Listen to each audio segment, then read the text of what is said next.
na tayo, kaibigan. Hindi habang panahon ay puro tawanan.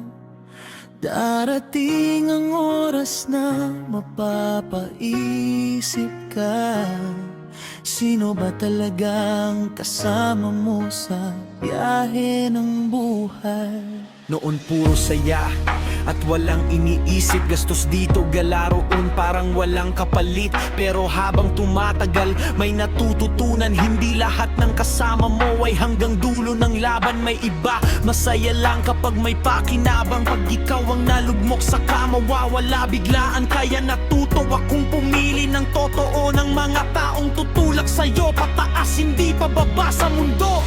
Palibutan mo ang sarili ng taong may pangarap, hindi puro yabang, bisyo at walang hinaharap. Mga taong marunong mag-ipon at dumiskarte, na kapag nanghina ka'y iangat ka muli. Tumatanda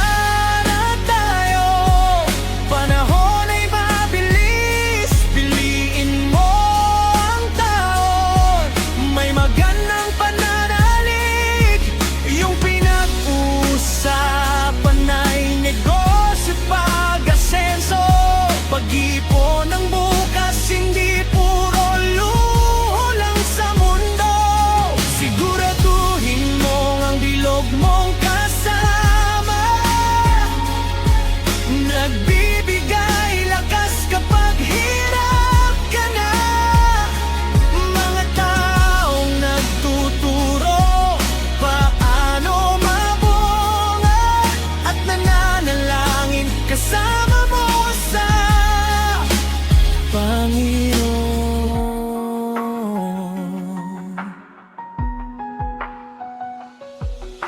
Mas masarap kasama ang taong may direksyon, hindi puro chismis at walang ambisyon.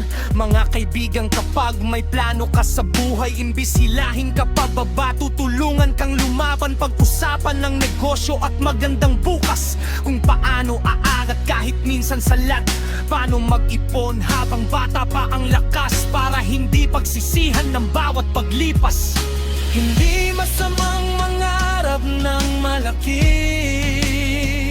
basta't marunong kang lumingon sa sarili.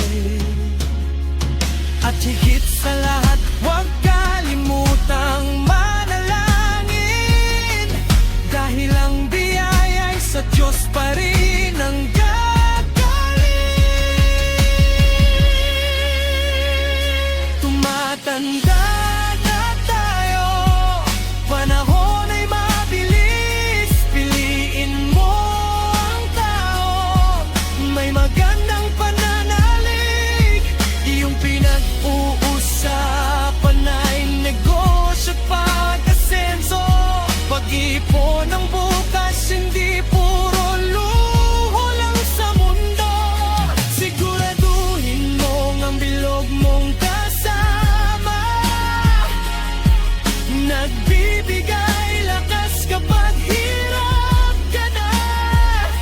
Mga taong nagtuturo paano bumangon at nananalangin kasama mo sa Panginoon. Kung gusto mong umangat, piliin ng mabuti mga taong inspirasyon, hindi dahilan ng pigati. Ang tunay na kaibigan, hindi ka iiwan, kundi tutulungan kang tuparin ang pangarap mo sa buhay. At kapag mabigat na ang laban, lumuhod ka't ibigay sa Diyos ang pasan. Dahil sa gitna ng unos at problema, may Ama sa langit na di ka pababayaan. Tumatanda na tayo, kaya mag-isip-isip, piliin ng landas na may saysay at patid. Palibutan ng sarili ng taong may pangarap, na inspirasyon sa bawat araw ng pagharap.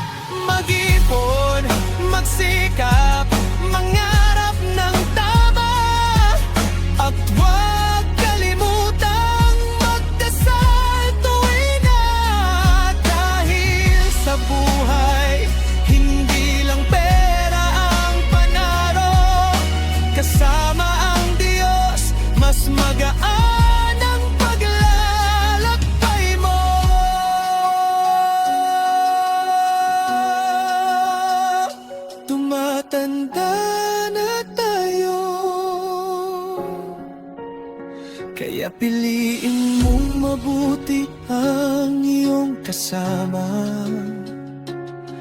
Mga taong magtutulak sa'yo maging mas mabuti at sa bawat hakbang ipagkatiwala sa Diyos Ama ang lahat.